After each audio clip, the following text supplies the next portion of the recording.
Hey, it's Mr. Allred here, and we're going to talk about factoring in this unit.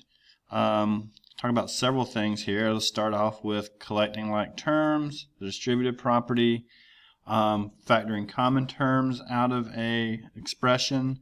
We're going to factor quadratics. That'll be the bulk of our work. Some special factoring rules and factor by grouping. So we'll run through this list and try and cover all these topics in the one PowerPoint. So let's see here.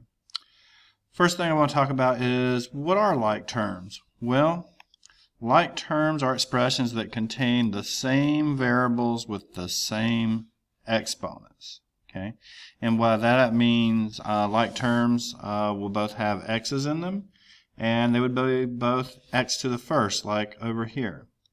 Or the second one here is an xy squared, and the other term is an xy squared. So both of those have an x to the first, and both of those have a y squared. So 5x and 7x are like terms because they just both contain x to the first. 2xy squared and 3xy squared are like terms because they both contain xy squared. The last example of like terms, 6x cubed y to the fourth and 5x cubed y to the fourth are like terms because they both contain that x cubed y to the fourth.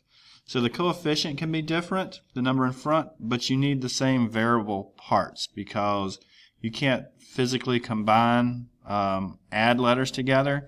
So if you're going to say they're alike, they need to be the same letter in the same form, which means the same exponent. So on the other side over here, I got examples of things that look similar, but they're not like terms. So 5x and 7y are not like terms because they're different variables. 3xy squared and 4x squared y are not like terms. They have the same variables, but one of them has an x, the other one has an x squared. Okay, that's enough to kind of break the pattern right there.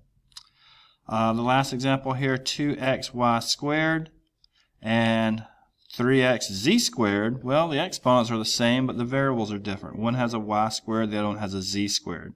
So they're not like terms. Okay? So when you're looking for like terms, you got to make sure your variables match and your exponents on those variables match. So we want to talk about collecting like terms, which is basically adding or subtraction. And what we're going to do when we do that is we're going to collect, or we're going to add or subtract the coefficients, which are the number out front. So I have several things here that are examples of like terms. I have 3x plus 4x. So those are like terms from what I highlighted, the x's. But what we're going to do is we're going to add the coefficients 4 and 3. So what do we get here when we do that? Well, if I bring it over, we will get 7 from 4 plus 3, and 7 what? 7x. So we added the 3 and the 4 to get 7. That's a total quantity. And we were adding the like terms with x in them, so we got 7x. Okay. I won't do as much highlighting in the future. But let's see here. The next one is 7xy minus 2xy. So we have like terms with x and y, and we've got 7 minus 2, so if we pull that over, 7 minus 2 is 5, and the like term is xy. So the next one, 8x squared y cubed plus 5x squared y cubed. Okay, so like terms because they both have x squared y cubed in them. So I'm going to add the 8 and the 5 to give me 13 total. 13 what? X squared y cubed. Okay. The last one on this page, 9x squared y squared minus 7x squared y squared. So they're like terms because they have x squared y squared. And I'm going to combine them by saying 9 minus 7. That will leave me with 2. 2 what? 2x squared y squared. So we're just worried about the number out front as long as we have like terms. And that's with addition and subtraction. Okay, let's see a little bit more.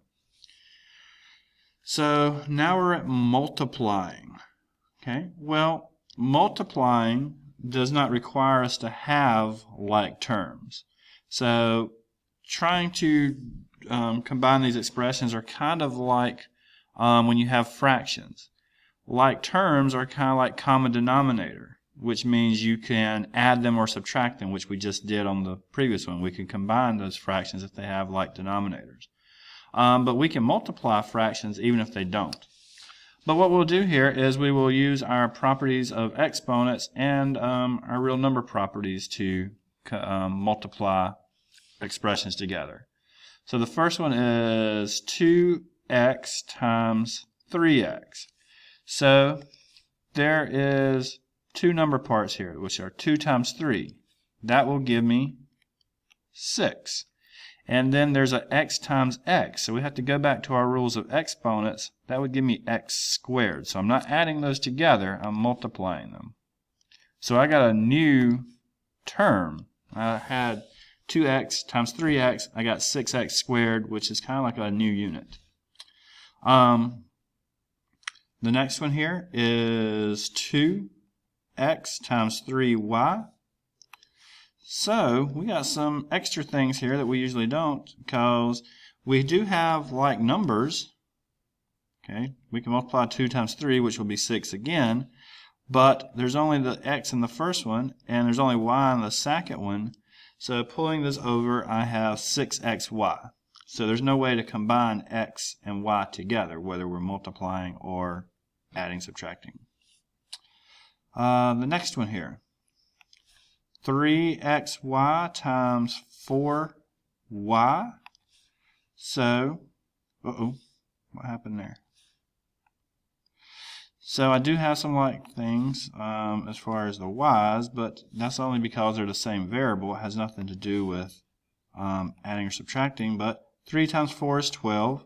There's only a single x, so just bring it over. And there's y times y, which will give me y squared. Okay. So remember, I add exponents when I multiply bases. Last one as far as multiplying these expressions, 6x squared y cubed times 5xy squared. So while we, used the wrong color there, didn't I? For what I've been doing. So while we have maybe different exponents on things, which means they're not like terms, we don't need like terms when we multiply. So I'm just going to highlight the same variables here because we can combine y's with y's when we multiply. So let's see here.